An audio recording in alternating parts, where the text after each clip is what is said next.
Don't forget to swipe it dark. It's down the bottom somewhere, isn't it? Well, let's just start. Yep, there, now do it. Now swipe. Swipe left. What does it say? Yeah, that's it. There you go. Is that up and running?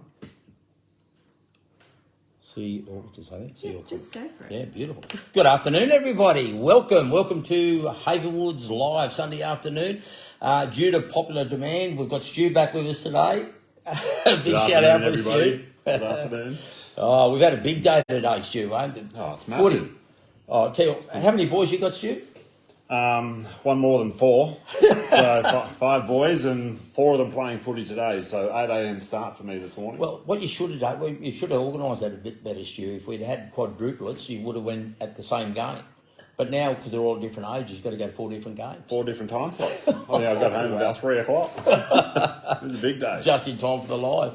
Truth be known, you just come over to get your meat, didn't you? I've got to get my meat, so I might as well jump in and show my head again. That's what I'm here for. Meat, we actually, we did up one of our cows the other week and had a number of people pick up some meat from us, and Stu's one of them, and he comes to pick that up today. So Need my protein. Protein, I mate. get the protein. Actually, I need the protein for the boys. Yeah. Oh. So try to keep them full. No, what you got to do, Stu, you got to buy snags for them and just keep the good stuff for you and Bet.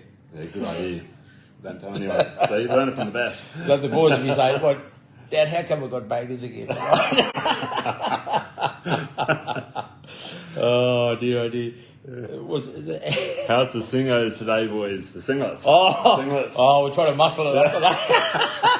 Truth be known, I was out in the paddock and couldn't be bothered charging. I said to Stu, bring your singlet today, Stu. I couldn't be bothered charging. Ask me twice. No, you know what they say, Stu? Sex sells. Well, I ain't selling nothing. So. No, we've had so we had a big day today with kids sports and that, and young Shadow and Cyrus in the same team. That's Stu's boy Cyrus and my boy Shadow in the same team, and they were working it.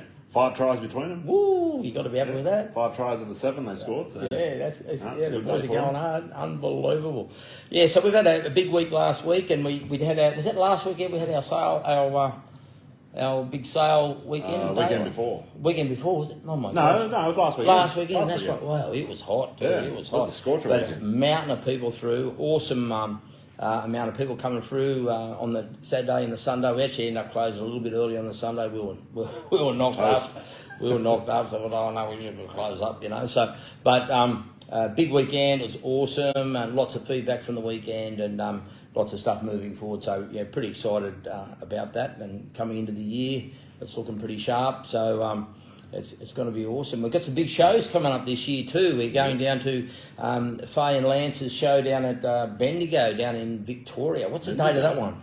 We got March 31 to April 2nd. Yeah, so really looking forward to that. That's March, was it? March 31? I thought we were going to Geelong. Geelong? No, it might be Geelong. So, Victoria. I'll put it in the Google on the way down. I'll find the place.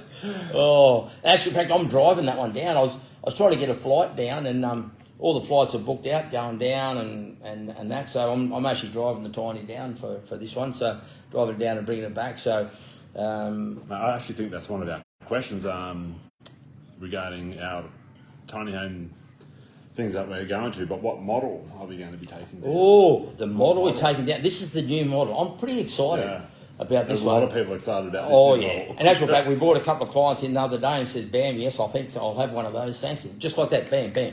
So, just like that. Yep. Loved it. It's Loved not even finished. Oh, sorry, it's not even finished. Obviously not that one, just ordering off that one. But yeah, really super excited about taking that one down to Melbourne. And we're actually out of the pump because I was going to take the glamping tent one down. I thought, I'll just poke down there with that, you know. But then I'm thinking, no, I think we need to take something special down to Melbourne because Melbourne's a special place. In a positive way. Oh, yeah, I mean that positively. Melbourne's a great spot, and I'm thinking like the young hipster sort of feel, and hence we come up with a new design on the bell, and we're just under the pump. The kitchen's not even in yet. I don't get the kitchen company doesn't get the board till about Thursday this week. then they've got to make it, then they've got to put it in, then we've got to do the electrical, the plumbing, and all the finishing trades. So we're under the pump. We're going to be down to the wire. I'll get it done. We'll get there though. We'll get it done. So I'm going to drive that one down on the Thursday, and just get right in amongst it. So looking forward it's a to that. showstopper, that one. Oh yeah, absolutely. I'm really excited. We've got some on the exterior of that one there. We've actually had some mixed hardwoods, rough sawn, and I've milled them to 10 millimetres thick. Okay, so we've done a couple of external feature walls in this hardwood, and I'm really excited. I can't believe the look of it. In actual fact, it was one of our clients, Jet, that came up with the idea. She said, I want to do a couple of my walls and my tiny because I want that rustic look in hardwood. So I had some milled up for Jet, and I had a little bit extra, so I thought I'm going to use that. And the feedback we get on Jets, the amount of people come through and just looking like, wow, this is awesome. Yeah, and Jets, it's going to be another one of our weekenders that'll be coming up at B&B's in Jamboree. So I'm really looking forward to her getting that finished. She's got an old heritage house at the front, so Luke and Jet. And in the backyard, they've just tricked the backyard. They've got a massive 9-metre windmill, the big rusty tank, and they've really set the scene for this little, I guess, what would you call it? A bit of a redneck looking tiny home. Looks I'll fit right in. Yeah, absolutely, mate. Yeah. So now, if you want to hang around to the end, we're going to draw. Actually, we've already drawn it. That's the prize for the weekend of the 12th to the 13th of May. That's the Tiny House Carnival. So Faye and Lance's Tiny House Carnival in the Hawkesbury. It's that weekend. It's got to be taken that weekend, and we've got a winner. We're not going to let you know who that is till the end of our half an hour. Half an hour? Half an hour. So we'll try and keep it down to half an hour. Okay, Stu?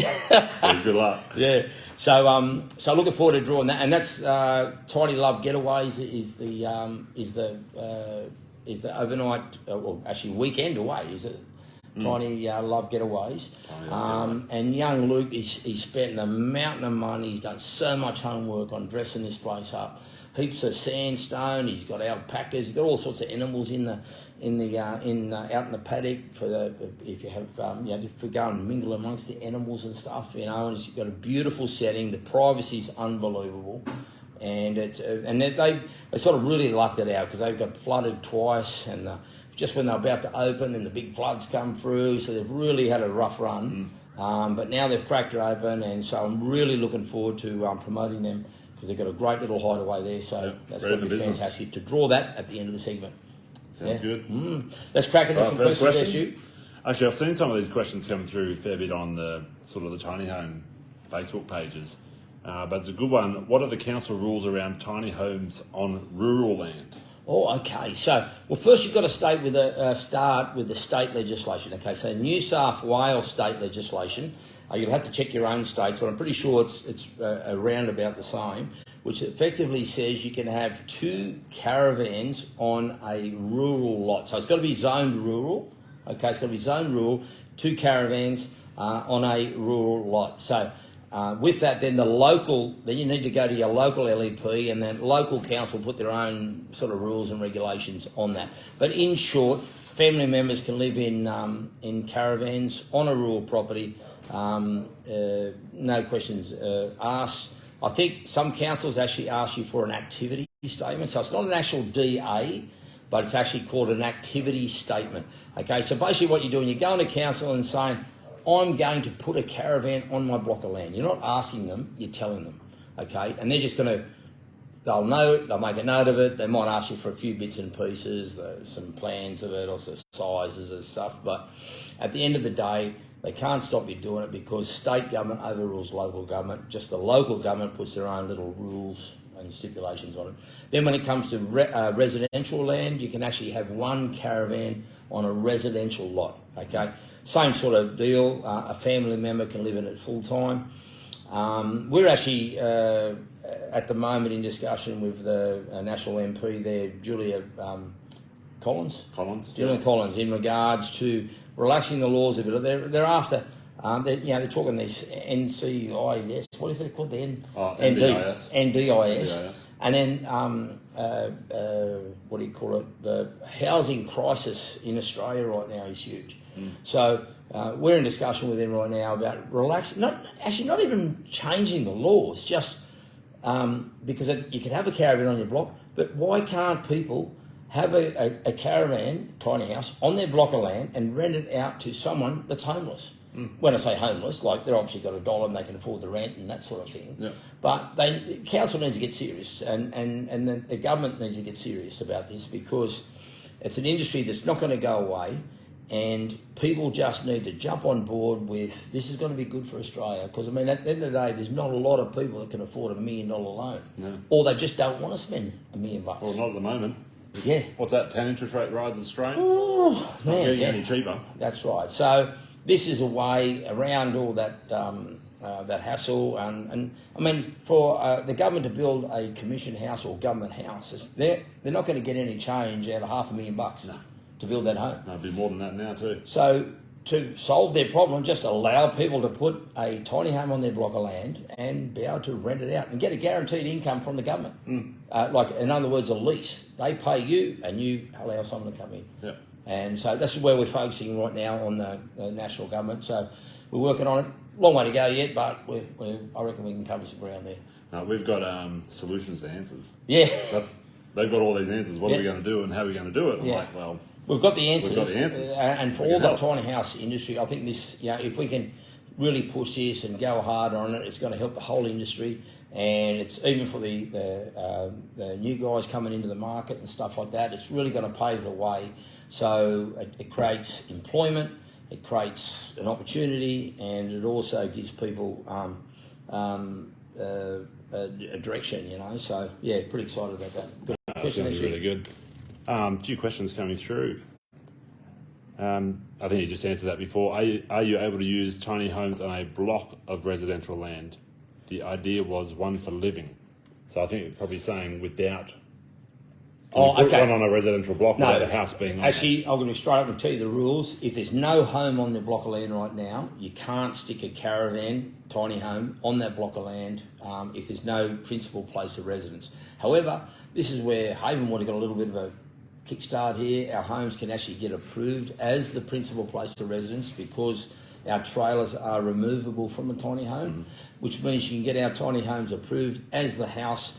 So what you can actually do, you get a residential block, you get one tiny home approved as a house, you get another tiny home, a Havenwood home, as a secondary dwelling, and then you can have one caravan on that block of land. So one block of land, you can actually have 3 tiny homes.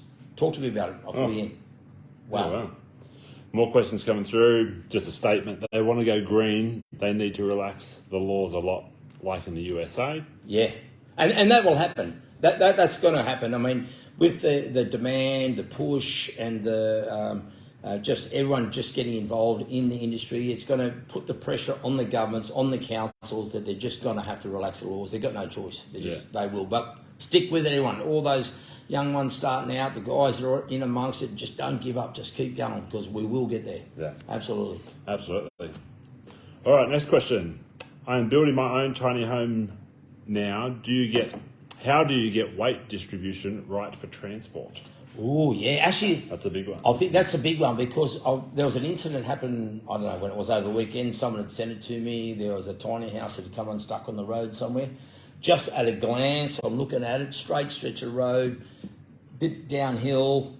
Then the tiny home was actually on its side, and I'm looking at the actual locations of the wheels, because the tiny home was actually on its side. So I'm looking at the actual wheels, and the wheels were dead centre of the tiny home. So straight away I'm thinking, oh my gosh, they've got the death wobbles because they've got too much back end load, okay?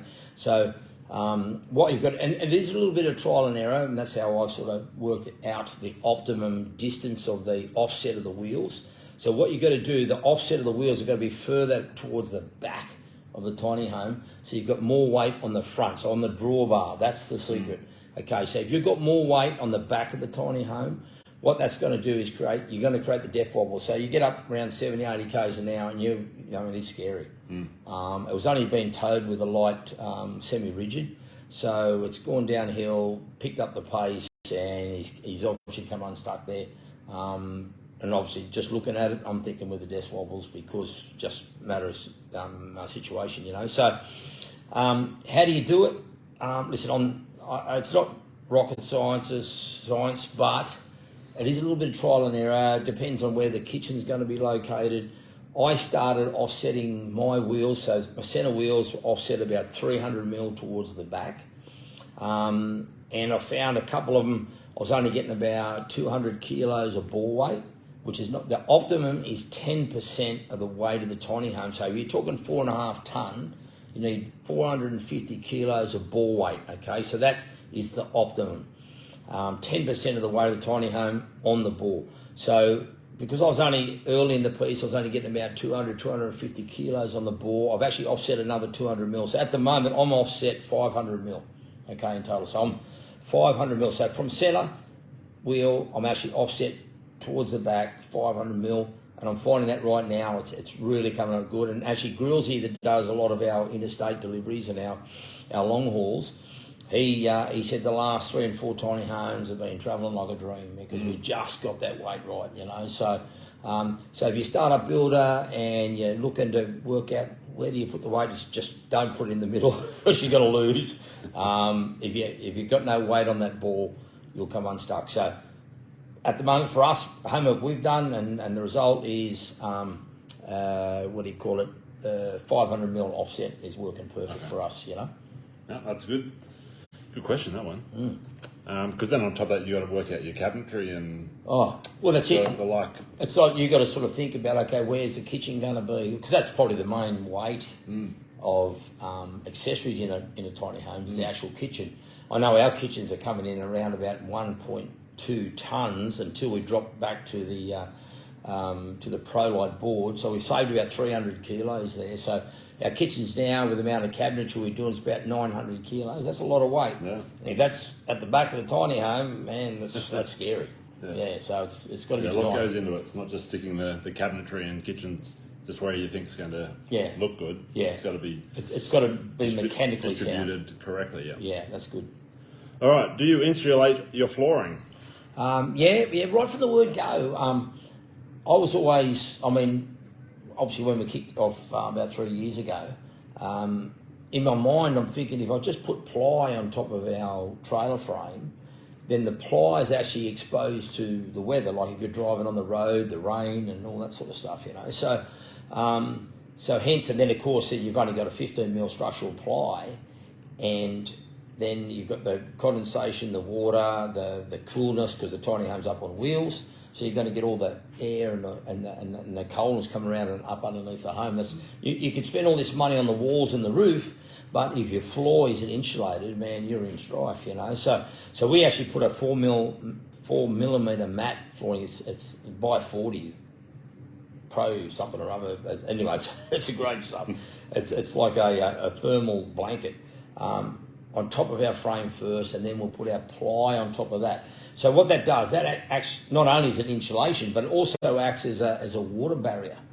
Okay, so you're not getting that condensation coming up, and especially if you're driving on the road, you get all the splash from the water and stuff coming up and hitting underneath. Well, with this 4 millimeter thermal blanket, you're not getting any water or condensation hitting you underneath for your ply. Yeah, so I think on the Insta during the week there was a couple of photos and videos Storm would put up with the guys actually rolling it out and putting it on the trailer, so you can actually jump online. Yeah, jump online and see the way we actually do it. And this is all taped together, so it's not just laid out, it's actually all taped with the cloth tape so it doesn't come apart. So it just fully seals the tiny home, and we actually even paper tape that down to the frame itself, so it's fully sealed all the way around, so you're not getting that any water or any splash or anything like that coming up underneath. And I noticed actually on that one that had the spill last week, the tiny home that was on its side, that was just raw ply underneath. And I thought, wow, that's, it's not only the moisture, but then what about then the moisture affecting the ply? Yeah. It's got to go all bubbly and up and down and all over the shop, so. Spells disaster. Oh, yeah. All right, next one.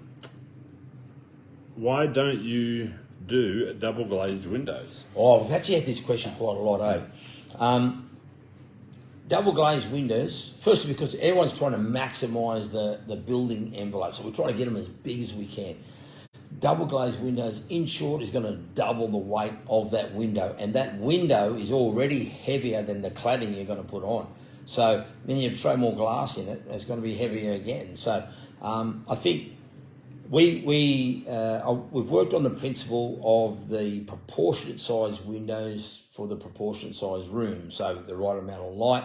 So I've sort of worked on the LEP in regards to light into the size of the room and also ventilation into the room. So that's how we actually determine the size of our windows. Now, in regards to double glazing, at the end of the day, if you don't have the right wall insulation, so in other words, it's not a solid insulation, you're sort of really throwing your money away. It's double the price, it's double the weight, and it gives you about an extra 50 minutes of insulation. Honestly, it's just not worth it. I mean, value for money, I think you're throwing your money away, personally. What a lot of our clients, we actually, they've upgraded to a smart glass. Okay, so same size window, same size glass, but with a thermal glazing in it. Okay, so it's not any heavier. It only adds about 20-30% to the cost of the window. Cheapest alternative, and it gives you only about 15-20 minutes less insulation than double glazing. Wow. There we go. Yeah. All right. Most other companies use steel trailers. Why do you use aluminium? Oh, we actually switched over to aluminium. Met Chris from Exclusive. This was at the, what show was that? That was the Sinai's Tiny House Carnival before it all hit the fan in Australia. It's about 2.5 years ago now, one of the first shows we went to. And met Chris. I was doing the steel trailers, and we were overweight, in all honesty. We were a mile over, I think I'm half a ton over, and we're going to handle this. And anyway, Chris came to me, he's done a big settlement on these aluminiums. I thought, oh, listen, okay, I'll give it a go, you know. And I tell you, we save half a ton of weight. And if you get on the net, you'll actually look at aluminium is actually stronger than steel. Okay, so not only that, man, you basically got a lifetime guarantee on your trailer. It's never going to rust. It's never going to corrode. You don't have to paint it. It's lighter. It's stronger. I mean, only catch is it's more expensive. But because we started off doing the 3 metre homes, we've actually already absorbed the price of the extra over for the aluminium. So probably about an extra $4,000 to upgrade to aluminium on your trailers. And in short, probably most other companies don't do it because it pushes their price point up too much. But because of our purchasing power and we started off doing this, we've sort of got ourselves in a really positive position to be able to keep using the aluminium and pass those savings on to our clients, but also a better product. Yeah. And not that I'd go into preacher mode, but there's so much good around the building of your foundation. Yeah. And, you know, as you know, steel can rust. And us being here near the coast, you know, I wouldn't want to be parking a respectfully steel trailer next to the ocean, expecting it to be there for a lifetime. Yeah. Well, that's right, Stu. And not only that, if you paint the steel, then you're going to get chips driving on the road, and ultimately paint will only last so long. It might be galvanised, but then you've got welded joints that are going to corrode. So there's so many elements, I think, of steel that are inferior to aluminium. So I think the main reason will be a price point for guys, but I'm hoping in due course everyone does start to upgrade to the aluminium because it is a superior trailer. Yep. No doubt. And your foundation's everything. Absolutely. Build on the rock. That one, mate. Build on the rock. Start preach it, Stu. You preach it. Oh dear. All right. What is the most popular ColourBond colour? Yeah. Well, this is interesting. We started off with woodland grey. Okay, that was because I reckon it's one of the best colours in the Australian bush. Then we had quite a lot of clients coming through wanted monument. I think a lot of other companies were doing the monument, but they're due to public demand, they wanted the monument. I mean, the jury's out on which is the better if you want to blend in with the bush. I love both. I think they both look fantastic. But then, of course, you get to the coastal areas and probably our surf mist walls, bright, beachy, hipster. Yeah, it's happening. Yeah. Surf mist, if you really want to spark it up, you know. But if you want to blend in, it's probably not the colour to use. Well, I think the ones we've got coming through, it's pretty a regular woodland grey. Woodland grey is probably the most popular. Probably the most popular. Yeah. I'd reckon that I've seen come through over the last, 12 months. So. Yeah.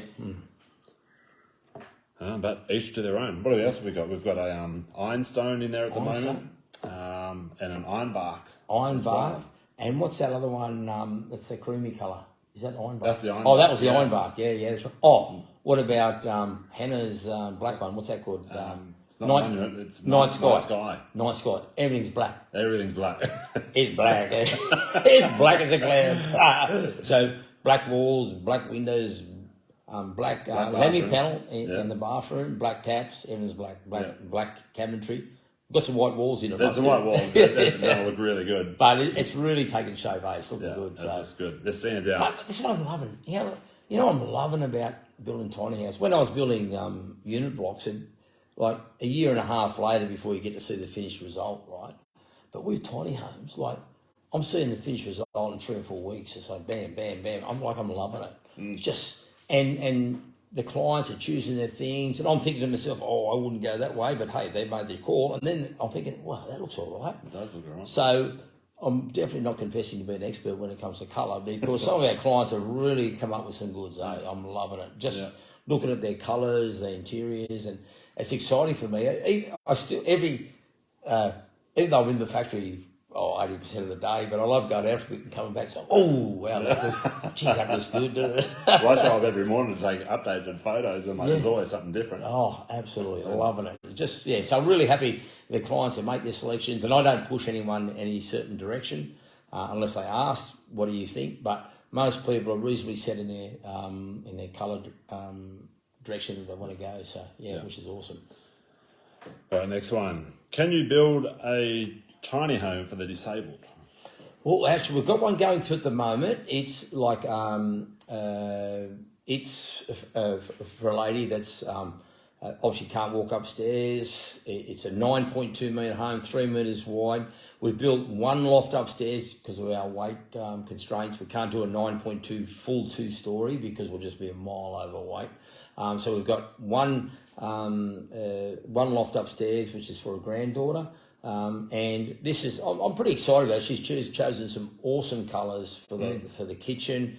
We've got a big bathroom. It's like an adaptable unit.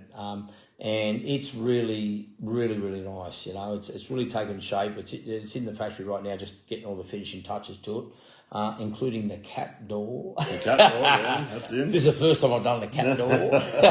So we've got a cat door in the wall, you know. So there's a couple of ways you can do cat doors. You can put them in the wall or you can put them in the glass. But if we know we can actually do the glass ones, which I think probably would be better, I think, in the door, because they're all clear. You can buy these things at Bunnings, these cat doors at Bunnings, and you just stick them on the glass, you know. But you've got to get the glass pre-cut out to be able to put that thing in, you know. A lot more work when you cut them through the walls, waterproofing, and, you know, you obviously got to go through the cool room panel and the cladding and all sorts of stuff. So, but yeah, that's something different. Yep. Yeah, first time I've done the cat door. There we go. First time for everything. Yeah, that's it. Yep.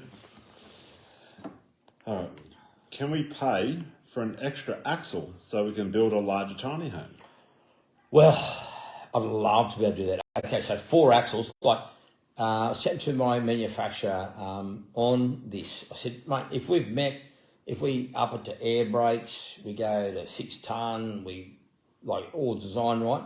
But apparently, he said the book has not been written on trailers over 4.5 ton. So for us to do this, we're actually recreating the wheel. So it's never been done before. Like with the trailers, when it comes to towable trailers on the back of vehicles, there's no documentation on it. Hasn't been done. So for us to do this, it's probably going to cost about probably 20 grand to get this across the line with all the engineering and everything involved. Even though all the specs stack up, that each axle carries 1.5 ton and rah and all the rest of it. And the hitch is 6 ton, everything, like it's all makes sense, but it's not been written in the RMS book, so at the moment it's not legal. So putting 4 wheels in, yes, we can.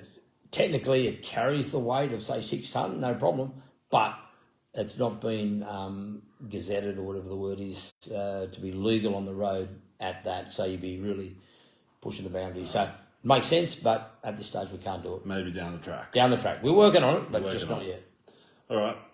We have no access into our backyard. Can you crane in your tiny home? Oh, absolutely. Do you know our first tiny home we ever built, we had to crane into a backyard at Chatswood. wow. It's like if you're ever going to give up, that was the time to give up. I was stressing the whole time, man. This tiny arm just getting humped into the backyard. I thought maybe it was a 65-ton crane. I thought, you've got to be kidding. And of course, after the fact, we got smashed by council because we didn't have a permit. But in actual fact, the fine was cheaper than the permit. So I went halves with the lady. Only cost me $1,500. There we go. Otherwise, it would cost me 20 grand for a permit. So, but that was we didn't do that on purpose. We just thought it'd be all right up the back. Should be right. Should be right, mate. But I sort of had to polish my act up a bit since then. So we're actually looking at one at the moment. We're looking at a 70-metre reach, okay, into a backyard. 70 metres, 4.5 tonne. We're talking a 400-tonne crane. 400 tonnes. Permits, road closures, we're going over power lines, all the shooting shebang. But it can be done. But you know, the exercise, it's probably going to cost about 30 grand, right? 30 grand to do this. But you've now got a tiny home in your backyard that you can't build on normally. It's like a caravan in this exclusive backyard and all these trees and all this sort of stuff. It can be done. And the 30 grand, the tiny home might be 150. So you're still only talking 180 Gs, okay? 180 Gs, park mum in the backyard, happy days, mate. And it's still cheaper than putting a granny flat in the backyard. Not only that, she hasn't got access to that, get building materials down there. So what else can she do? Yeah. This is for a mum to move into a backyard, and so we're just going through the process. And I'll tell you what, I'm not going to lose anything. I'm going to lose a lot of sleep. Wow. So we haven't pressed the button on it yet, but if that comes off, that will be exciting. Yeah. Well, it probably gives us a solution too, because a few questions coming through pretty regularly now is, do you build on site? Because people are saying they don't have access to their backyard, but can we get the trailer in sideways and then bring the panels down and build on site? Yeah. And obviously the short answer from us is no, because everything's built in the factory. Yeah. But where there's a will, there's a way. Yeah. I reckon, I mean, at the end of the day, we can make it work. 70-metre reach. If it was only 45-metre reach, we can do about with an 85-tonne crane, probably about half the amount. But, man, I never say die. It's like, yeah, no worries. I'll just say yes first and then we'll work it out later. So we're just waiting for the final approval of that. But if it comes off, that'll be an exciting weekend, a weekday, or whatever it is. So you're going to start a crane side business? Havenwood Cranes. Havenwood Cranes, mate. Damn. But I think we're going to have to pay off the neighbour's roof that we've got to go over. We might have to slip her a few grey nurses. Although she might be thinking, well, if you drop the crane on it, I'll get a new house. Yeah, insurance. Insurance Fine. All right. I mean, we touched on this before. Are you exhibiting at the Tiny House Carnival in Victoria? Yeah. And what model? So yeah, that'll be that. On that one. Yeah, we've called that. Everyone, the girls have told it. Elliot is called. Elliot. It's Elliot. After another one of the granddaughters, Elliot. So she's a beautiful little girl, and I think we put a photo up online too. She's a classic kid, and we've named it after her. So as you know, all of our tiny homes are named after our grandchildren, except for one that was named the Jackson, which is after one of our clients. So I wonder if we can put his baby photo up. Yeah. Well, I've got a Jackson, so you can put his. Oh, you put his up. Yeah, Put his up. Yeah, that'll work. All right. What are the benefits of building from cool room panel rather than timber or steel? We actually had a corporate client asking that. Well, why is building from cool room panel better than building from steel? Well, a couple of reasons. First, the insulation qualities is second to none. I mean, the reason they build cool rooms from cool room panel is because it's the best insulation you can get. Another great advantage is during transport, if you just got insulation inside a steel frame or timber frame home, the opportunity for the insulation to actually, during transit through the vibration, not because the builders have done anything wrong, but because of the vibration. Okay, as soon as you get an air gap in any of the insulation, at the end of the day, it might as well not be there, because the whole wall then becomes inferior. But the beauty of the cool room panel, it's a solid polystyrene. It doesn't move during transport. But the acoustic value of also the polystyrene with the cool room panel is around about 40%. So it's just huge. And we could actually demonstrate that on site. We're right on the freeway, highway, the Princess Highway, where our display village is. and with all the traffic going past, just close the windows, and it just, honestly, you can actually physically feel the sound drop by 50%. It's unbelievable. And the trains. And the train's right on the other side. Yeah, so it's huge. So it's a great product. It's now the other thing, which I'm going to do, I haven't done this yet, because I've had a few people hit me up saying, oh, it's flammable, it's going to catch on fire and all this sort of stuff. I thought, you know what? I'm going to prove everyone wrong. I'm going to set up two situations, right? I'm going to set up a timber frame home with V-joint MDF on it, okay, with vinyl planks on the floor. I'm going to set one of those up. I'm going to set up a cool room panel, same situation with the V-joint paneling on the floor. With the vinyl planks on the floor. I'm going to set a fire in front of both, okay? And I'm going to tell you which one's going to catch fire first. And I'll tell you right now, the first one's going to catch fire is the MDF V-joint paneling. Straight away, without even blinking, it's flammable. Straight away, it's flammable, okay? And then you've got timber frame behind it. So with the cool room panel, you've got literally a steel face in front of it, okay? Yes, the insulation behind will melt, but is it exposed to naked flame? No. You got steel in front, okay? Flame doesn't go through steel. So straight away, I know what the answer is going to be, but I'm going to prove it first before I actually really start pushing it, because just to show people that the fire qualities of the cool room panel is far superior. Of course, if you've got the raw polystyrene and you put a match to it, potentially it will catch fire. Yeah, for sure. Yeah. But if it's got a steel facing in front of it versus MDF V-joint pine, mate, 100% of the time, I can tell you straight away that the V-joint pine is going to catch fire straight away. But before we hang my hat on it, I'm actually going to do it, and I'm going to photograph it, film it, and I'm going to put it up online. So just to show people that. But the other big thing too is, obviously people that build tiny homes, they're going to build with some sort of treated pine, okay, for white ants and this sort of stuff, okay. Now that's an active chemical, okay. It's not dead. The reason it's active is to kill the white ants, okay. So it's active, and that if you're sensitive, if you've got sensitive nose and that sort of stuff, sinuses, okay, that chemical will go straight through the MDF cladding, and you'll smell it, okay, if you've got sensitive stuff, okay. With the polystyrene, it is a stable product that lets off no odours, unless it's on fire, okay, there's no odours come off the polystyrene, okay. So that's another real great benefit if you've got sensitive noses and stuff, you know. So, it's a good question, but one we get quite regularly. Yeah. Oh, that's a good one. Can we upgrade your solar package? Yeah, we're getting there with the showroom. We're not quite set up yet, but we're looking pretty sharp. It's looking pretty good. But what we're going to do is set up we've got our basic package for our solar. Now, I just want to emphasise, with our basic package, the reason we do this is to make it affordable. We've got couples living 100% off-grid on our basic package. They've got to work with it. Obviously, you're not going to fire up your oven in the middle of the night to cook a baked dinner, because our battery storage is only about 2 amp hours. But the upgrade that we do, and a lot of our clients are starting to do at the moment, is upgrading to the lithium batteries. We had a bit of an incident there. Our poor importer, now I'm not going to blame, this is not about shedding blame on anyone, right? I'm not doing that, but it's just a matter of circumstance. Obviously, when they bring lithium batteries in from overseas, they've only got a certain amount of charge in them. They're not fully charged, because when they bung them in a boat, fully charged, the opportunity for them to explode is too huge. So they only bring them in with a semi-charge.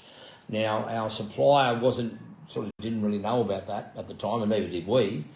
So we've got a few batteries going out there that are semi-charged, and we've paid for it big time and we've worked out that ultimately now we've got a process in place.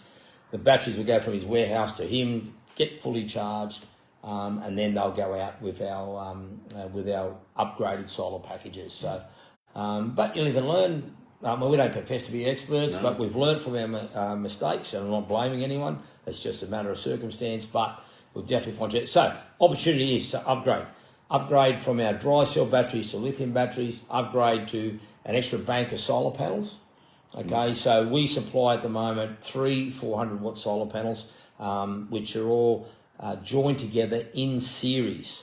Okay, now your inverters will only handle so many watts, which I think is around about 1,500 odd watts. Okay, so if you put 4 panels on the roof and they're all in series, you're going to blow up your inverter. So the optimum is 3 400-watt solar panels in series to maximise the actual charge factor for your batteries. If you put 4, which early in the piece we were doing 4 solar panels, but in parallel, so 2 parallel, but we're only putting in at that stage about 800 watts of charge versus 3 in series, which is 1,200 watts. So this is something we've worked out over time. But then what you can do 2 lots of 3 panels in series, and because they're coming in 2 different setups, so don't ask me the fully detailed crap of that.